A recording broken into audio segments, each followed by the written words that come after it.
আসসালামু আলাইকুম রহমতুল্লাহ।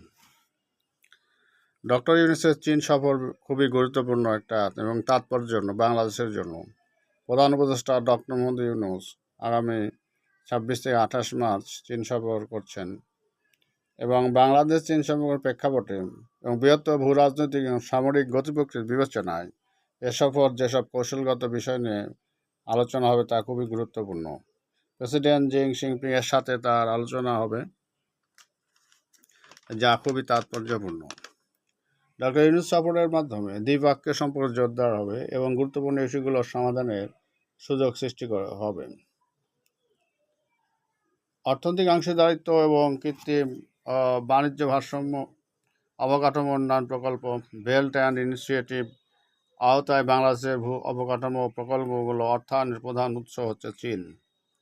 বিশেষ অর্থনৈতিক অঞ্চল বা আইইজেড বিনিয়োগ, শিক্ষা, সংস্কৃতি ও প্রযুক্তির ক্ষেত্রে, কৃত্রিম বুদ্ধিমত্তা, রোবোটিক্স এবং ডিজিটাল অবকাঠামোর মতো উদীয়মান ক্ষেত্রগুলোর উপর আলোচনা হবে এবং প্রযুক্তিগত সহায়তা নেওয়ার বিষয়টি এখানে আলোচনা হবে। আঞ্চলিক স্থিতিশীলতা এবং সহযোগিতা, বৈশ্বিক উদ্যোগ, চীনের গ্লোবাল ডেভেলপমেন্ট ইনিশিয়েটিভ ডিডিআই এবং গ্লোবাল সিকিউরিটি ইনিশিয়েটিভ জিআইএসআই বাংলাদেশের অংশগ্রহণ অন্বেষণ করা যেতে পারে। বা নিশ্চিত করে বলা যায় যে এই সফরটা খুবই গুরুত্বপূর্ণ বাংলাদেশের জন্য এবং জলবায়ু পরিবর্তন, পরিবেশগত সহযোগিতা এবং প্রতিরক্ষা ও নিরাপত্তা সহযোগিতা। যেমন 1975 সাল থেকে বাংলাদেশ চীনের প্রধান অস্ত্র ক্রেতা। 2019 থেকে 2023 সাল পর্যন্ত চীনের মোট অস্ত্র বিক্রির 11% ছিল বাংলাদেশ। 2019 এবং 23 সালের মধ্যে বাংলাদেশের মোট অস্ত্র আমদানির 72% চীন থেকে আসছে। বর্তমান প্রয়োজনের প্রেক্ষাপটে আধুনিক সামরিক সরঞ্জাম যুক্ত করা হবে, যাতে ভারতকে মোকাবেলার ক্ষেত্রে এই সফরটা খুবই গুরুত্বপূর্ণ সব দিক দিয়ে।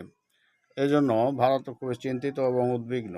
বাংলাদেশ সীমান্ত সীমার নিরাপত্তা এবং সামরিক সামর্থ্য উন্নত করতে চীন থেকে ড্রোন প্রযুক্তি অর্জনের প্রচেষ্টা চালাতে হবে এবং মানবিক উদ্বেগ এবং রোহিঙ্গার সমাধান আলোচনা করা হবে। ভূ রাজনৈতিক নিরপেক্ষতা, ম্যানুফ্যাকচারিং হাব হবে এবং সোলার পাওয়ার এবং স্বাস্থ্য খাত বিভিন্ন ক্ষেত্রে আলোচনা হবে, যা খুবই গুরুত্বপূর্ণ বাংলাদেশের জন্য।